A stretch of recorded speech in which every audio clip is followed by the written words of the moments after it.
और दोस्तों, स्वागत है आप सभी का मेरे YouTube चैनल किस्सों का कारवां में। मैं हूं आपका दोस्त आनंद और लेकर आया हूं आपके लिए मारवाड़ के इतिहास की एक और कड़ी। जी हां दोस्तों, पिछली कड़ी में अपन ने पढ़ा कि कैसे राजपूतों ने औरंगजेब के बेटे शहजादे अकबर को उसके पिता के खिलाफ ही खड़ा कर दिया था और उन दोनों को आपस में लड़ाने का विचार कर लिया था।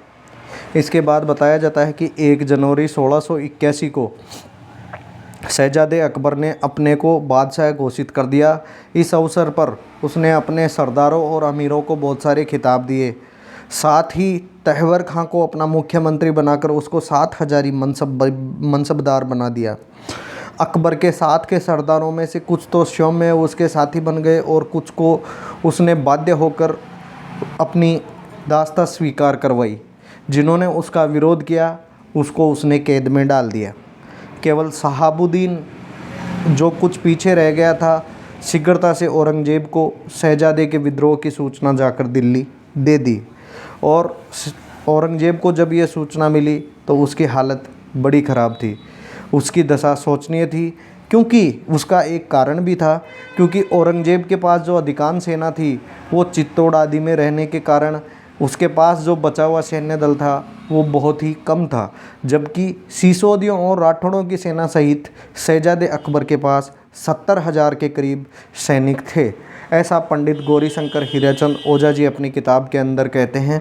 और कहते हैं कि बादशाह ने सब मनसबदारों और अपने शहजादों को शीघ्र अजमेर पहुंचने के लिए लिखा।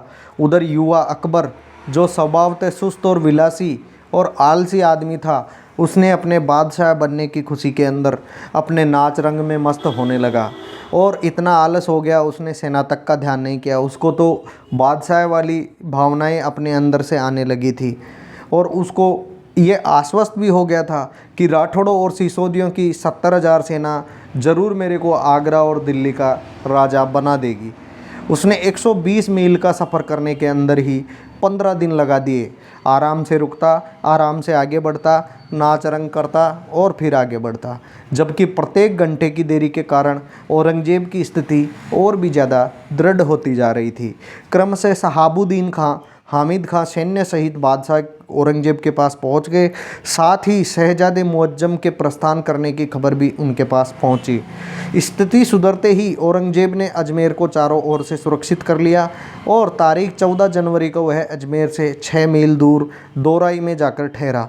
अकबर की सेना का अग्रभाग कुड़की नामक स्थान पर था, पर अकबर के डेरों में उस समय निराशा और विद्रोह का साम्राज्य था। जो जो वह आगे बढ़ता था उसकी तरफ से मुग़ल सैनिक अधिकाधिक संख्या में शहजादे अकबर का साथ छोड़कर उसके पिता औरंगजेब के खेमे में जाकर मिलने लगे। हाँ, 30,000 राजपूत उसके साथ अवश्य बने रहे, लेकिन 15 जनवरी को बादशाह आगे बढ़कर 4 मील दक्षिण में दोराहा दुमाड़ा नामक स्थान पर ठहरा। अकबर भी उससे 3 मील दूर जाकर डट गया। इस बीच शहजादा मुअज्जम सेना लेकर आ गया और अपने पिता की सेना में शामिल हो गया। शहजादा अकबर के बहुत से अफसर उस समय तक बादशाह से जाकर मिल चुके थे।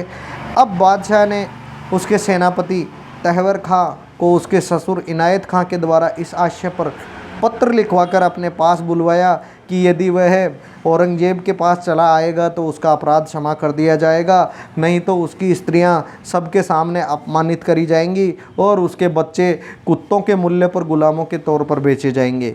इस धमकी से डरकर तहवर खां रात को सोते हुए अकबर और दुर्गादास को बिना सूचना दिए ही औरंगजेब के खेमे में जाकर मिल गया, जहाँ शाही नौकरों ने उसको मार डाला, क्योंकि उनका मानना था कि जो उनका नहीं हुआ वो अपना भी नहीं हो सकता। इस प्रकार दोस्तों, युद्ध होने से पहले ही युद्ध की रणनीति बदलने वाली थी और औरंगजेब इसके बाद एक बड़ा छल करने वाला था। अगले किस्से में औरंगजेब के छल के बारे में पढ़ेंगे।